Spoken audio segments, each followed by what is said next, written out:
I went for a film audition, but it turned into the story of my destruction. That's how it all started. One moment, I was chasing a dream, lights in my eyes, future in my hands, and the next, I was crushed, humiliated, broken, and questioning everything. But let me ask you something. Have you ever hit a point so low, so dark, that you begin to wonder, why was I even created? What's the point of it all? Why me? What if I told you that the answer to that pain, to that confusion, to your story was written 1,400 years ago? What if I told you that what scientists are only now discovering about your very creation, the way you were formed stage by stage, was already described in a book revealed in a desert to a man who couldn't read or write? This isn't a lecture, this is a wake-up call. Because in the next few minutes, we're not just going to talk about biology, we're going to explore something bigger, something that blends science and purpose, DNA and destiny, reason and revelation. So I need you to sit tight, clear your mind, open your heart, because what scientists discovered in the Quran will shock you. And if you make it to the end of this video, I promise you'll never look at your existence the same way again. Let's begin. In the quiet folds of time, when the sands of Arabia whispered only to shepherds and traders, a man recited words that would outlive empires and echo through centuries. Those words, carried in the hearts of billions, held mysteries wrapped in metaphors, truths veiled in simplicity, and knowledge that would take humanity over 1,000 years to uncover. Among these truths, the revelation about the development of the human embryo stands as a sign. Silent, powerful, undeniable, for those who reflect at a time when microscopes were not invented, when the womb was a dark mystery guarded by the unseen, and when scientific knowledge of reproduction was crude and speculative at best. The Quran boldly declared a sequence of human development so accurate, so profound, and so vividly descriptive that modern science, upon revisiting it, stood stunned at the possibilities. In Surah Al-Mu'minun, chapter 23, verses 12 to 14, the Quran says, "We created man from an extract of clay. Then we placed him as a drop in a safe place. Then we made the drop into a clinging clot, and we made the clot into a lump, and we made the lump into bones, and we clothed the bones with flesh. Then we developed him into another creation, so blessed is Allah, the best of creators." These verses detail 7 sequential stages of human development, starting from the origin of man, the extract of clay, referring to our elemental composition of minerals, and moving through to fertilization, implantation, organ development, and eventual transformation into a fully formed human being. The words used in the Arabic are not random, not poetic embellishments. They are deeply anatomical and precise. The term nutfa in Arabic means a tiny drop of fluid, a sperm drop, or more precisely, a mingled fluid, as other verses state, clearly suggesting both male and female contributions to fertilization. It aligns with modern biology, which confirms that fertilization occurs when the sperm cell from the male and the ovum from the female unite, forming the zygote. The Quran doesn't merely say man came from sperm, it emphasizes the mingled nature, which was not known at the time. Greek medicine heavily influenced the world then, and it proposed various one-sided theories about male semen being the sole contributor to life. But the Quran, coming from the deserts of Arabia with no institutional knowledge base, rejected these notions, identifying both male and female roles. A scientific advancement way ahead of its time. Next comes the word alaka, translated as a clinging clot or leech-like substance. The Arabic root alaka literally means to cling, to hang on, and that is exactly what the embryo does when it implants itself onto the uterine wall. But the miracle of this word goes even deeper. When scientists examined a 23-day-old embryo under a microscope, they observed something astonishing.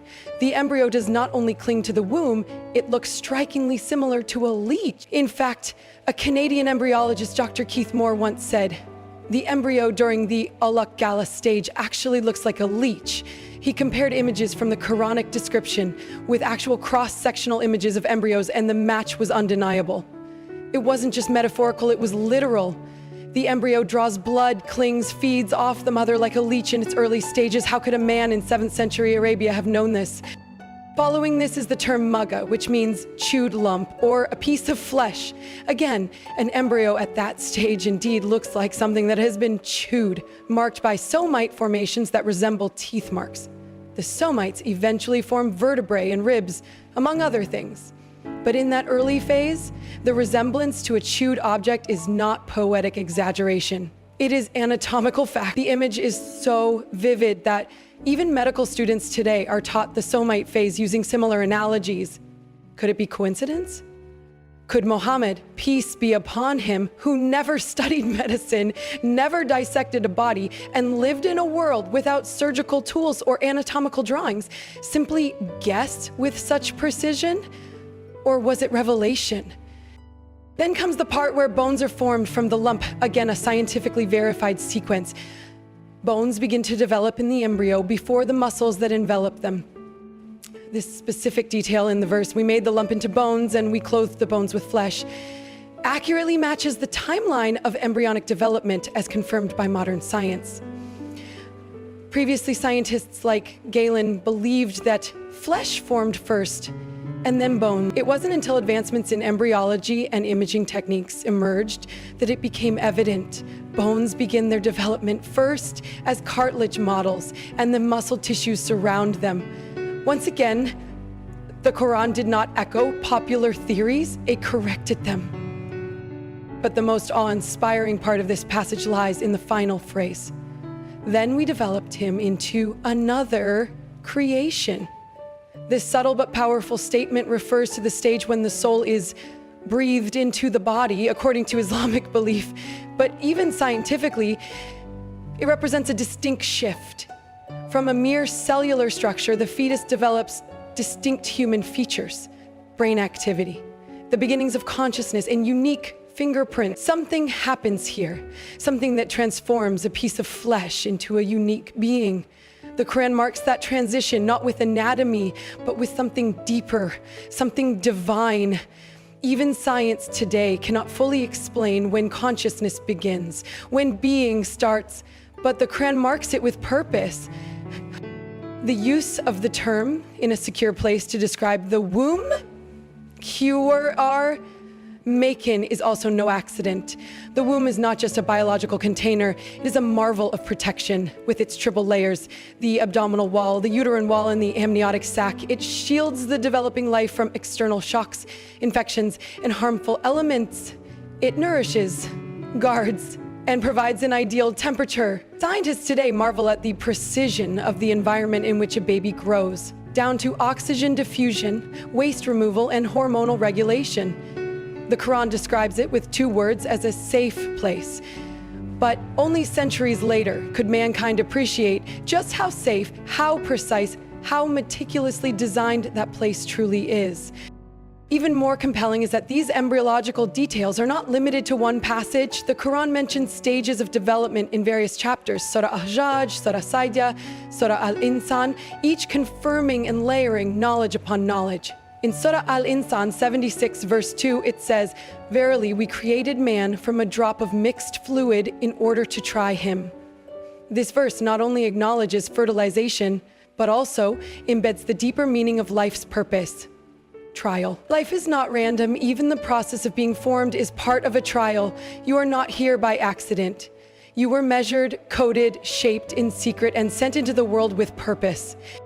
Perhaps the most shocking aspect is not that the Quran describes embryology accurately, it's that it does so repeatedly, unapologetically, confidently, in a time when no human being had access to such knowledge.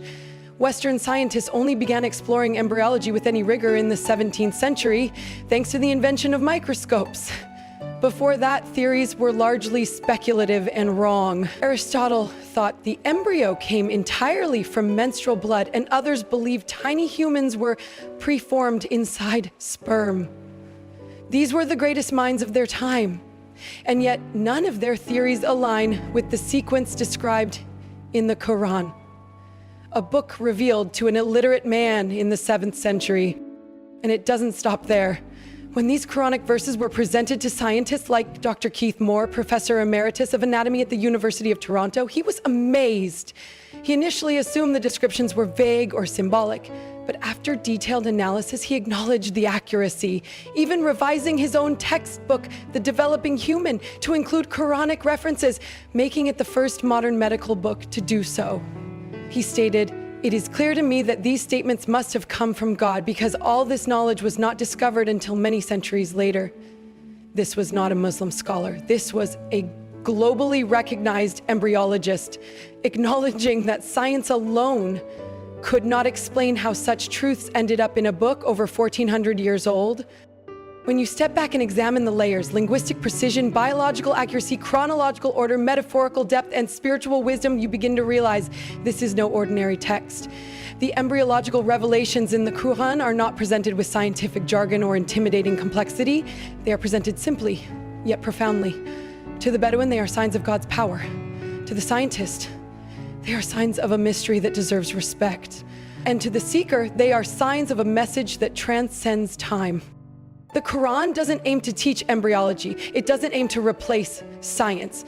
But what it does is even more powerful. It validates truth before mankind discovers it. It points to signs in creation and dares humanity to reflect the journey from a single drop to a fully formed human being is one of the most mysterious and miraculous processes in all of biology. And somehow, that journey, layered with stages, filled with transformations, embedded with purpose, was perfectly captured in verses recited in the deserts of Arabia by a man who never read a book, never wrote a word, and never studied science. That's not just knowledge, that's revelation. And it forces a question on every honest observer. If this is what the Quran said about the unseen world inside the womb, long before microscopes, labs, and biology, then what else does it say about the unseen world around us? What other truths has it preserved for the minds willing to look deeper and the hearts willing to believe? And so, as we step back and reflect on the astonishing details the Quran revealed about human creation long before the dawn of modern science, we are left with a truth that can no longer be ignored. This wasn't poetry. This wasn't speculation. This was precision delivered through revelation. The journey of the embryo from a tiny drop to a complex being with purpose echoes a deeper message. You are not random. You were created with intention. And the one who formed you in darkness also guides you in light. When science and scripture align, it's not a coincidence. It's a call. A call to awaken, to investigate, to surrender to the one whose words are never outdated. If this one truth could stay hidden in plain sight for over 1,000 years, what else lies in the Quran, waiting to transform those who dare to listen? Thank you for lending your heart and your time to this journey of truth. May your path always be guided by clarity, and may every question you ask bring you closer to purpose. Stay curious, stay strong, and remember, sometimes the answers you're looking for are already in your hands. They're just waiting for your eyes to truly open. Good luck, and may the truth lead you home.